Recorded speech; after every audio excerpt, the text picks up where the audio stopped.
Gente querida, eu sou Edgar de Oliveira. Tem sido uma grande bênção estar aqui com vocês nessa corrente de oração e intercessão. Nós estamos estudando os Salmos versículo por versículo e tem sido muito bom aplicar os conhecimentos ao nosso dia a dia.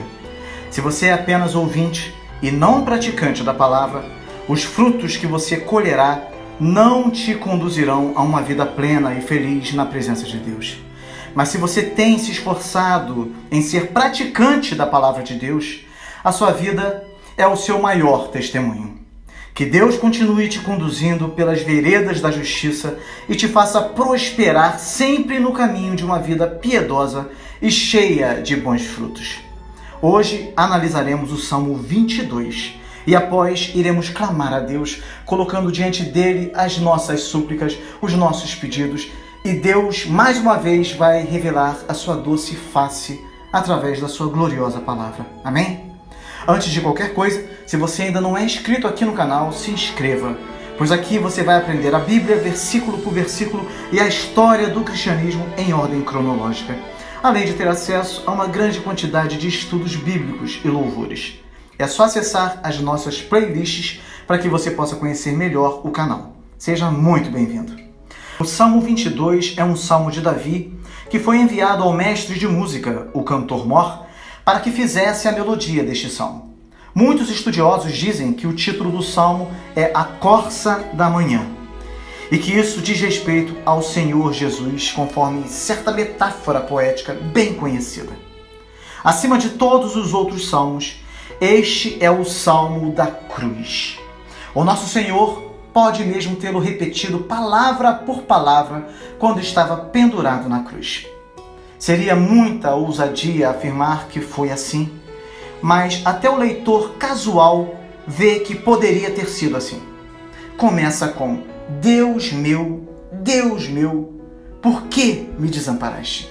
E de acordo com certos estudiosos, termina no original hebraico com está consumado. Quanto às expressões melancólicas que surgem de profundidades indescritíveis de angústia, podemos dizer que não há outro salmo semelhante. É a fotografia das horas mais tristes de Nosso Senhor, o registro das suas palavras ao morrer, o lacrimário das suas últimas lágrimas, o comemorativo das suas alegrias expirantes. Davi e as suas aflições podem estar aqui em um sentido muito modificado, mas como a estrela é escondida pela luz do sol, aquele que vê Jesus não vê nem se interessa em ver Davi. Temos diante de nós uma descrição tanto da escuridão quanto da glória da cruz, tanto dos sofrimentos de Jesus quanto da glória que se seguirá. Que graça preciosa temos por nos aproximar e assistir esta grande visão. Leiamos com reverência, descalçando os pés como Moisés descalçou junto à sarça ardente, pois se na Bíblia a terra santa é neste salmo. Os versículos 1 ao 21 são um clamor extremamente lamentável em busca de ajuda, e os versículos 21 ao 31 são um antegosto muito precioso do livramento. O salmo começa assim: Deus meu, por que me desamparaste? Por que te alongas das palavras do meu bramido e não me auxilias? Este foi o clamor impressionante do Gólgota. Eli, Eli, lema sabachthani. Os judeus o desdenharam, mas os anjos o adoraram quando Jesus deu este brado excedente e amargo. O título Elo de Eli significa força, sendo o nome do Deus poderoso. Ele sabe que o Senhor é o sustento e socorro todo o suficiente do seu espírito, e então lhe dirige súplicas na agonia da aflição, mas não na miséria da dúvida. O Salvador estava sentindo os efeitos terríveis do abandono quando fez a pergunta. Ocorreu de fato, mas como é misterioso, não é? Não foi a ameaça de abandono que fez a grande segurança clamar em voz alta, pois ele verdadeiramente foi abandonado. Uma visão do eu, vista pela penitência, e de Jesus na cruz, vista pela fé, esclarecerá melhor esta questão. Jesus foi abandonado porque os nossos pecados fizeram separação entre nós e o nosso Deus. Deus meu, eu clamo de dia e tu não me ouves, de noite e não tenho sossego. O fato de as nossas orações não serem ouvidas não é algo novo, pois Jesus já passou por isso antes de nós. Observemos que ele ainda manteve a crença em Deus e ainda clamou, Deus meu. Por outro lado, a fé não o deixou menos inoportuno, pois em meio à pressão e horror daquele dia tenebroso, Jesus continuou a clamar da mesma forma que no jardim do Getsêmani. Ele agonizara ao longo da noite escura. O nosso Senhor continuou orando mesmo que a resposta consoladora não viesse. Olha, isso é tremendo. Ele nos deu o exemplo. Não há luz do dia que seja excessivamente brilhante e nem meia-noite que seja muito escura para orar. Não cesse de orar, meu irmão e minha irmã. Pode ser que você esteja passando um momento de muita dor e sofrimento, de escuridão. Mas siga o exemplo do carpinteiro de Nazaré, do nosso Senhor Jesus Cristo, que diante desse cenário tenebroso, nos deixou o exemplo de que devemos orar sempre e nunca esmorecer. Porém, tu és santo, o que habitas entre os louvores de Israel. Por mais que as coisas estejam mais, não há mal em ti, ó Deus. Não há. Se a oração ficar sem resposta, não é porque o Senhor é infiel, mas por algum outro bem e razão importante que o Senhor tem na nossa vida. Se não pudermos identificar a razão para a demora, temos de deixar o enigma sem solução, mas não devemos insultar a Deus a fim de forjar uma resposta. Compreenda isso, meu irmão e minha irmã. Em ti confiaram nossos pais, confiaram e tu os livraste. O nosso Senhor apela aos antigos procedimentos de Deus com o seu povo como razão para ele não ser deixado só. Este é mais um exemplo para nós do uso hábil da arma de toda oração. O emprego do pronome plural nossos mostra como Jesus era um com o seu povo, até mesmo quando estava na cruz. Nós dizemos, Pai nosso que estás no céu. E ele evoca os nossos pais por quem entramos no mundo, embora quanto à carne, ele não tivesse pai. Não é verdade? O salmo continua, a ti clamaram e escaparam, em ti confiaram e não foram confundidos. E é como se Jesus tivesse dito, como é que eu sou deixado sem socorro em minhas aflições extremas, enquanto todos os outros são ajudados? Podemos lembrar ao Senhor as beneficências que Ele fez ao povo e suplicar que faça o mesmo conosco. Esta é uma verdadeira luta. Aprendamos a arte.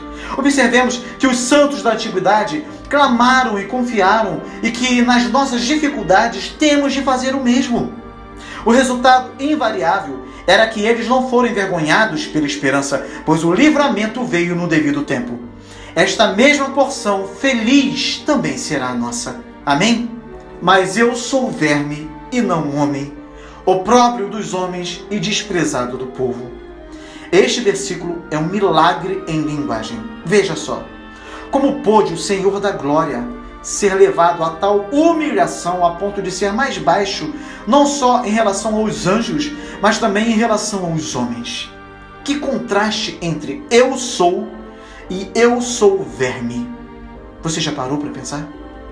Contudo, essa natureza dupla se achava na pessoa de nosso Senhor Jesus ao sangrar na cruz.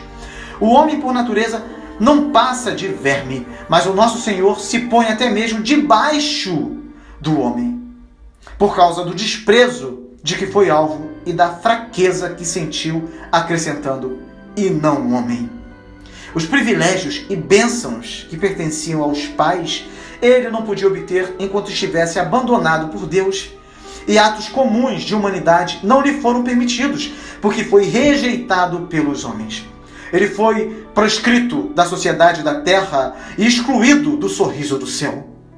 Como o Salvador se esvaziou completamente de toda a glória e tornou-se sem reputação por nossa causa, assim devemos cada um de nós considerar a nossa importância diante de Deus, o nosso papel diante do Pai, porque muitos em nossos dias se acham coisa que não são.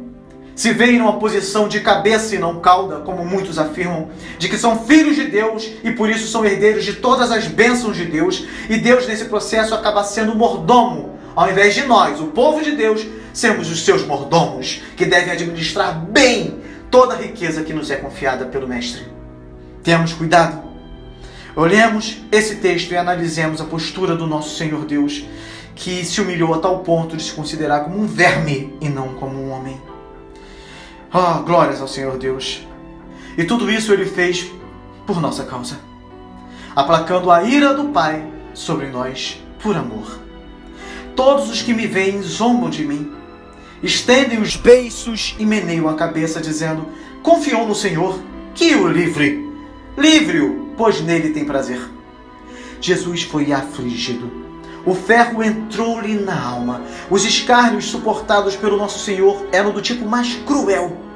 O sacerdote e o povo, judeus e gentios, soldados e civis, uniram-se na zombaria, exatamente no momento em que ele estava prostrado em fraqueza e prestes a morrer. Com o que ficaremos mais maravilhados? A crueldade dos homens ou o amor do Salvador que sangrava? Os sinais mais baixos de desgraça que o desdém poderia inventar foram lançados maldosamente contra Jesus. Fizeram trocadilhos com as suas orações, tema de risada com os seus sofrimentos, e o desdenharam totalmente. Não percamos de vista a verdade que foi involuntariamente proferida pelos zombadores judeus. Eles mesmos são testemunhas de que Jesus de Nazaré confiou em Deus. Então, por que lhe foi permitido morrer? Talvez você pergunte.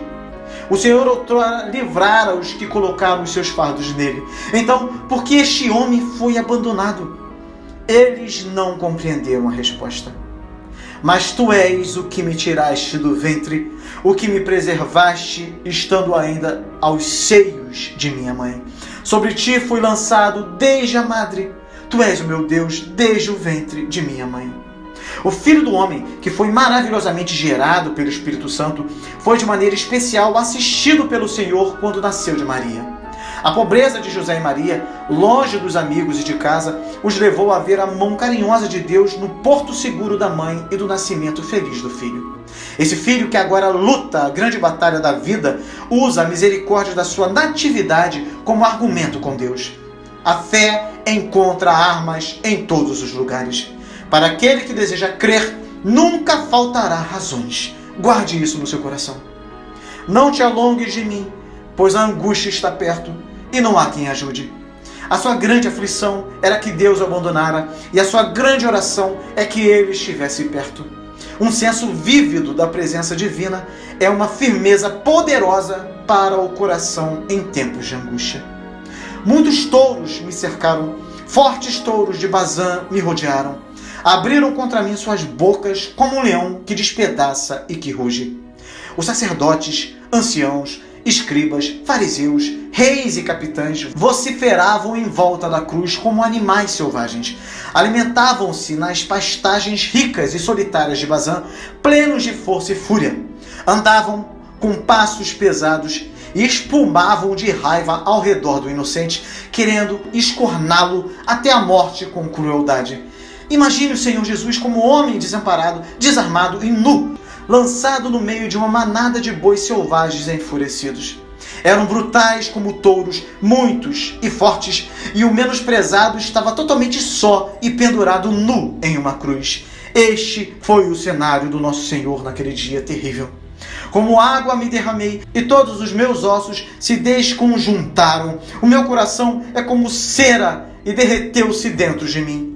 A minha força se secou como um cacu, e a língua se me pega ao paladar, e me puseste no pó da morte. Jesus foi totalmente consumido como água derramada na terra. O coração falhou e não era mais firmeza que água corrente. Há muito ele fora uma fonte de lágrimas. No jardim do Getsêmani, do seu coração verteu suor, e na cruz ele irrompeu sangue. Jesus derramou a força e o espírito, de forma que foi reduzido ao mais fraco e exaurido estado. A debilidade excessiva e a dor intensa fizeram-lhe que se comparasse com a cera derretida pelo calor. Se o coração de Cristo, o leão da tribo de Judá, derreteu-se, que coração pode suportar ou ser forte quando Deus, irado, lida com ele? O texto descreve a mais completa debilidade. Jesus se compara a um pedaço quebrado de cerâmica ou vaso, cozido no fogo até a última partícula de umidade ser expelida do barro. Não há dúvida de que um alto grau de queimação febril afligiu o corpo de nosso Senhor. Toda a sua força se secou nas tremendas chamas da justiça vingadora, exatamente como o cordeiro pascal era assado no fogo. Sede e febre colaram-lhe a língua no céu da boca. Secura e uma viscosidade horrível lhe atormentaram a boca, de forma que ele mal podia falar. Atormentado desta maneira em cada parte do corpo, a ponto de sentir-se dissolvido em átomos e cada átomo cheio de aflição, o preço total da nossa redenção foi pago.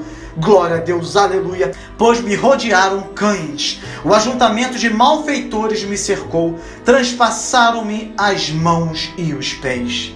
É comum os caçadores cercarem a caça, fechando gradualmente o círculo em torno dela em um anel cada vez mais estreito de cães e homens.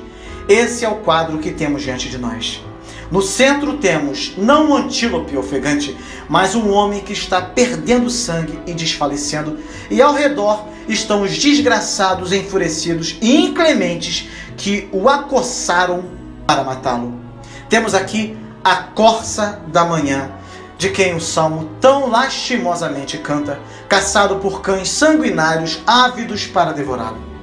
Fica muito claro que o Salmo se refere de fato a Jesus Cristo e não a Davi ou a quem quer que seja, pois nos é dito que ele foi transpassado nas mãos e nos pés. Poderia contar todos os meus ossos, eles vêm e me contemplam. Repartem entre si as minhas vestes e lançam sortes sobre a minha túnica. A postura do corpo na cruz faz a carne e a pele incharem tanto a ponto de tornar os ossos visíveis de forma que podiam ser enumerados. Olhos profanos contemplaram de forma insultante a nudez do Salvador e chocaram a sensibilidade sacra da sua alma santa. A visão do corpo agonizante deveria ter gerado a simpatia das multidões, mas só aumentou a hilaridade selvagem enquanto observavam com satisfação cruel e perversa a desgraça do crucificado. Envergonhemo-nos da natureza humana e choremos em solidariedade com a vergonha do nosso Redentor. O primeiro Adão nos deixou a todos nus, mas o segundo Adão ficou nu para que vestisse a nossa alma nua. Glórias a Jesus. As roupas dos executados eram, na maioria dos casos, gratificações dadas aos executores, mas não era frequente eles lançarem sortes sobre a divisão do espólio. Este incidente mostra a clareza com que Davi, em visão, viu o dia de Cristo e confirma que o homem de Nazaré é a pessoa de quem os profetas falaram. Aquele que deu o sangue para nos limpar, deu as roupas para nos vestir. Glória a Deus. Glórias a Deus. Guarde isso sempre no mais profundo do seu coração. Guarde isso contigo para sempre. Aquele que deu o sangue para limpar você, deu as roupas para vestir você. Amém? Mas tu, Senhor, não te alongues de mim, força minha. Apressa-te em socorrer-me. A fé invencível retorna à carga e usa o mesmo expediente, a saber, a oração inoportuna. Ele repete a petição tão comoventemente feita. Ele não quer nada mais que o seu Deus, mesmo nessa situação extremamente baixa. Ele não pede a presença mais confortável ou mais próxima de Deus, pois se contenta em Ele não estar longe. Os humildes pedem pressa diante do trono. Casos difíceis precisam de ajuda oportuna. Quando a necessidade o justifica, podemos ser urgentes com Deus quanto ao tempo e clamar: apressa-te. Mas não o façamos por má intenção. Observe como no último grau de fraqueza pessoal, Jesus chama o Senhor de força minha. Seguindo esse paradigma, o crente pode cantar, porque quando estou fraco, então sou forte. Amém? Livra a minha alma da espada e a minha predileta da força do cão.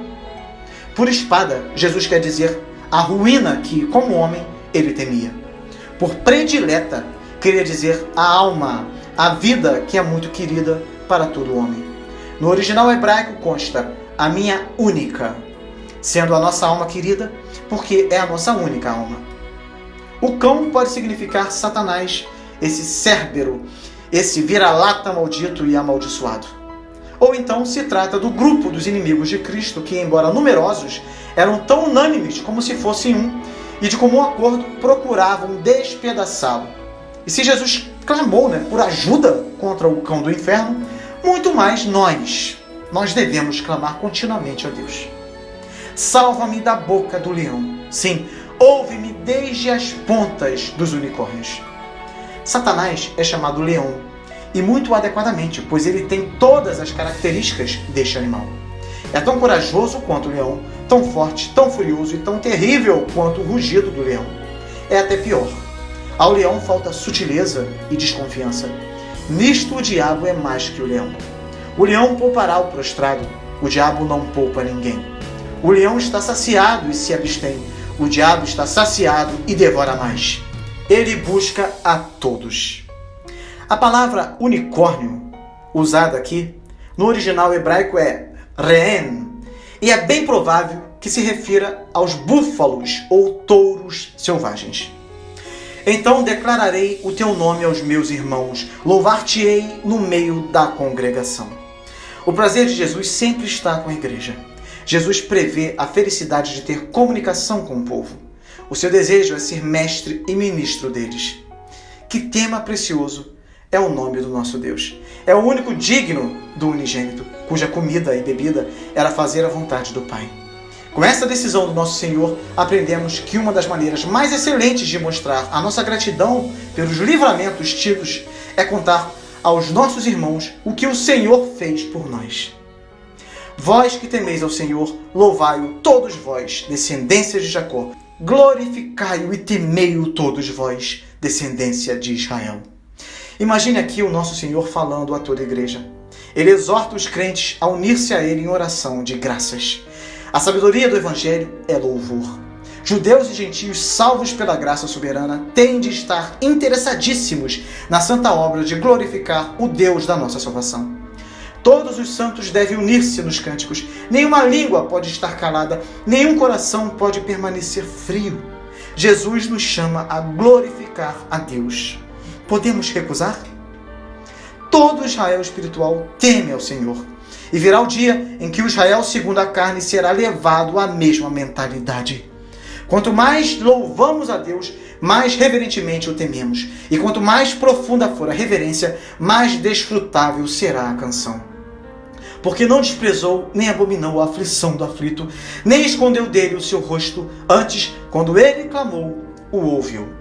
Este é um bom tema e motivo de louvor. A experiência da cabeça e representante da aliança deveria encorajar todos nós a bendizer ao Deus da graça.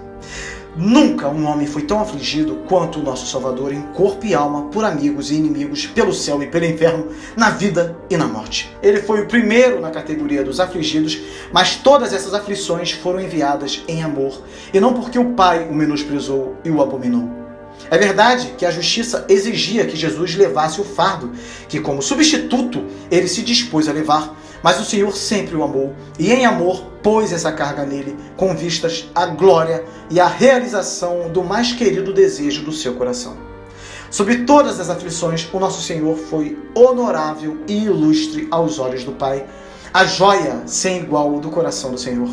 O rosto de Deus foi escondido apenas temporariamente, pois logo acabou. Não era final e eterno. Jesus clamou e foi ouvido. Todo filho de Deus deve buscar refrigério para a fé neste testemunho do homem de dores. O que Jesus testemunha é tão verdadeiro hoje quanto era quando foi escrito. Nunca se dirá que a aflição ou pobreza do homem impediu que ele fosse um suplicante aceito ao trono da graça do Senhor. O mais miserável suplicante é bem-vindo à porta da misericórdia. Ninguém que se aproxima do trono encontrará um Deus infiel ou inclemente. Amém? O meu louvor virá de ti na grande congregação. Pagarei os meus votos perante os que o temem. A palavra no original hebraico é proveniente de ti. O verdadeiro louvor é de origem celestial. As mais raras melodias musicais não são nada, a menos que sejam consagradas sinceramente a Deus por corações santificados pelo Espírito. E Jesus ama o louvor da grande congregação. E qual era o voto que estava em vista aqui? Indubitavelmente, a publicação do Evangelho é o cumprimento constante dos compromissos da aliança feitos pelo nosso fiador nos conselhos da eternidade. O Messias jurou edificar um templo espiritual para o Senhor e com certeza ele manterá a palavra. Os mansos comerão e se fartarão, louvarão ao Senhor os que o buscam, o vosso coração viverá eternamente. Os espiritualmente pobres acham um banquete em Jesus. Eles se alimentam dele até ficarem com o coração satisfeito. Estavam famintos até que Jesus se deu por eles, mas agora estão cheios de finas iguarias reais. Pensar que o seu povo se alegraria confortou o nosso Senhor que morria na cruz. Até da cruz Jesus fala com os que o buscam, os atribulados. Se as palavras ditas por Jesus enquanto morria são tão certas, que consolo temos, na verdade, de que ele vive sempre para interceder por nós. Os que comem à mesa de Jesus recebem o cumprimento da promessa. Se alguém comer desse pão, viverá para sempre. Todos os limites da terra se lembrarão e se converterão ao Senhor, e todas as gerações das nações adorarão perante a tua face. Lendo esse versículo, ficamos impressionados com o espírito missionário do Messias. É o seu grande e evidente consolo que o Senhor seja conhecido por todos os lugares do seu domínio. Porque o reino é do Senhor e ele domina entre as nações. Aquele que pelo próprio poder reina supremamente sobre os domínios da criação e providência, estabeleceu um reino da graça. Este reino, pelo poder conquistador da cruz, se estenderá até que todos os povos estejam sob a sua influência e proclamem que ele domina entre as nações. Todos os grandes da terra comerão e adorarão, e todos os que descem ao pó se prostrarão perante ele, como também os que não podem reter a sua vida. Os ricos e os grandes não estão excluídos. Hoje a graça acha a maioria das joias entre os pobres, mas nos últimos dias os poderosos da terra comerão, provarão da graça redentora e do amor expirante e adorarão de todo o coração o Deus que nos trata com tanta generosidade em Cristo Jesus. Enquanto todos os que se dirigem a Deus por meio de Jesus Cristo estiverem sendo abençoados desta maneira, quer sejam ricos ou pobres, nenhum dos que o menosprezam terão chance de receber bênçãos. Uma semente o servirá, falará do Senhor de geração em geração. A posteridade perpetuará a adoração ao Altíssimo. O reino da verdade na terra nunca falha. Quando uma geração é chamada para descansar, outra se levanta em seu lugar. Não precisamos ter medo para que não deixe de haver a verdadeira sucessão apostólica. Ela é suficientemente forte, pode ter certeza. Chegarão e anunciarão a sua justiça ao povo que nascer, porquanto ele o fez. A graça soberana extrairá dentre os homens os comprados pelo sangue. Nada frustrará o propósito divino. Os eleitos chegarão à vida, à fé, ao perdão, ao céu. Nenhum dos que forem levados a Deus pela atração irresistível da cruz ficará mudo. Anunciarão a justiça do Senhor, de forma que as gerações futuras venham a conhecer a verdade. Os pais a ensinarão aos filhos, que a transmitirão aos filhos deles. A obra gloriosa da salvação foi concluída. A paz na terra e glória nas alturas. Está consumado. Estas foram as últimas palavras do Senhor Jesus antes de expirar, como são as últimas palavras deste salmo. A expressão, porquanto ele o fez, significa está consumado. Que pela fé viva sejamos capacitados a ver a nossa salvação que foi consumada pela morte de Jesus. Deus seja louvado pela sua bendita, inefável, inigualável e inerrante palavra. Agora eu quero orar por você. Deixe o seu pedido de oração nos comentários para que ao longo da semana possamos orar uns pelos outros também. Deus de infinitas misericórdias, a situação de Jesus em relação ao seu estado humano, não divino, se mostra em todas as aparências externas como ocorre conosco. Vemos às vezes que a situação dos santos é muito lamentável, como se tu, ó Deus, tivesse se afastado para sempre. Jesus mostra nos próprios sofrimentos o tanto que Ele está consciente dos nossos sofrimentos. Quanto à natureza divina, Ele e tu, ó Pai, jamais podem se separar. Dessa forma, em nenhum momento Jesus está só, pois o Pai sempre está com Ele. Jesus foi abandonado para impedir que fôssemos abandonados. Ele foi abandonado por certo tempo para que nós não fôssemos abandonados nunca. Ele foi abandonado em nosso lugar. Essa situação, sendo equivalente e suportada em nosso lugar, tem de nos dar a mais certa e sublime segurança do mundo de que o Senhor Deus jamais se afastará de nós. Embora o Senhor tenha abandonado Jesus, ao mesmo tempo o Senhor o sustentou com poder. Teus braços onipotentes estavam por baixo dele, embora a tua face sorridente estivesse escondida. Jesus não teve sorriso, mas teve sustento. O Senhor age assim sempre conosco também. Embora o Senhor possa virar o rosto, é certo que o Senhor não deixará de nos sustentar com os teus braços. O Senhor Jesus está em sua glória agora e nós estamos aqui certos de que carecemos de seu favor. Deus, que o Senhor derrame sobre nós a certeza de que nossos pecados foram perdoados e todas as nossas dores e doenças foram carregadas pelo nosso Senhor naquela cruz, de forma tal que hoje nossa vida deve refletir a luz que sobre nós foi lançada desde aquele dia de densa escuridão. O sol da justiça brilhou sobre nós, para que vivêssemos em novidade de vida, sabendo que dias virão em que o sol parecerá não dar a sua luz. Que nesses dias difíceis, de trevas, de sofrimento, de pesar, de luto, de dor, possamos todos nos lembrar do nosso amado Salvador, que suportou o pior dos horrores, sem em nada ter errado ou pecado contra ti, ó Deus Pai. O sangue vertido na cruz tem poder para nos trazer vida nova, vida repleta de gratidão, vida cheia de significado e propósito.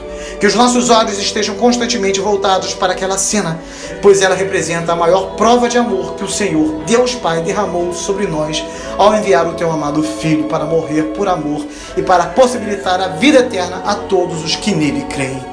Que sejamos crentes verdadeiros, que vivem certos de que passaram da morte para a vida. Nos ensine a olhar para os nossos pais, para aqueles que foram fiéis a Ti e que foram libertos no momento oportuno. Eles a Ti clamaram e escaparam. Em Ti confiaram e não foram confundidos. Por favor, Deus, que o Teu Espírito Santo seja derramado sobre nós para que vivamos de forma digna diante de Ti, conscientes de que muitas lutas nos sobrevirão, mas que sobre todas prevaleceremos, pois Tu estás conosco. Diante de Ti, colocamos agora todas as nossas petições. São muitas as necessidades, são muitos os problemas, as demandas que nos acometem. Rumores de guerra, guerras, pestes, doenças das mais diversas, manifestações da natureza através de deslizamento de terra, terremotos, tornados, tsunamis, erupções vulcânicas e tantos outros desastres que têm servido como um holofote que anuncia que a vinda de Jesus está próxima e que nós precisamos nos arrepender de nossos pecados e passar a viver segundo os teus propósitos. Oramos por aqueles que têm sofrido os piores sofrimentos por causa dos horrores desta guerra insana e cheia de interesses políticos que tem levado famílias inteiras à morte. Sustenta o teu povo e traga a provisão necessária para as famílias que estão sofrendo, ó Deus. Por amor ao teu povo, tenha misericórdia daqueles que estão passando por essa situação caótica de extrema miséria e dor. A tua palavra nos alerta de que o mundo caminha para o esfriamento espiritual e que todas essas desgraças são um prenúncio da grande tribulação que virá sobre o mundo inteiro. Que possamos permanecer fiéis, firmes, pois nenhuma de tuas ovelhas perderão a batalha. O Senhor sustentará cada ovelha do teu pastoreio. Mas clamamos a Ti que o Senhor tenha misericórdia daqueles que ainda não conhecem a Cristo como nós conhecemos. Que todos esses sinais venham a trazer arrependimento para muitos que estão perdidos, para que assim como nós, eles também tenham a graça de serem salvos pela mensagem da cruz. Senhor Deus, oramos por cada pedido que será colocado nos comentários, pelos que já foram colocados também. Clamamos a Ti para que haja um mover do Teu Espírito Santo que nos leve a orarmos uns pelos outros e para que esta corrente de oração cresça para a honra, glória e louvor do nosso amado Salvador Jesus Cristo. Clamamos a Ti pela nossa nação, que tem enfrentado muita separação, sobretudo porque muitos cristãos ainda não compreenderam que a nossa bandeira é Cristo. Ajuda-nos a perseverar em oração pela nossa nação, para que o Senhor levante homens comprometidos com a verdade e derrube os corruptos cujos interesses são única e exclusivamente os próprios interesses. Que haja justiça em nosso meio, para que a nação desfrute da Tua paz. Agradecemos a Ti, porque o Senhor sempre nos ouve e nunca deixa de agir de forma perfeita em nossa vida. que cada uma de nossas necessidades estejam continuamente a teus pés e que a tua mão esteja aberta para que a tua graça seja derramada sobre nossas vidas. Oramos a ti, em nome de Jesus, pelo poder do teu Espírito Santo que em nós habita. Amém. Glória a Deus. Que você continue orando ao longo da semana pelos pedidos deixados aqui nos comentários. Amém? Faça isso, pois outros orarão por você também. E assim Deus irá se manifestar de forma miraculosa em nosso meio. Amém? Se você ainda não é inscrito aqui no canal, se inscreva agora, deixe o seu like e o seu pedido de oração. E procure evangelizar enviando esse vídeo para os seus contatos. Que Deus continue te abençoando muito. E até o próximo vídeo com a graça de Deus.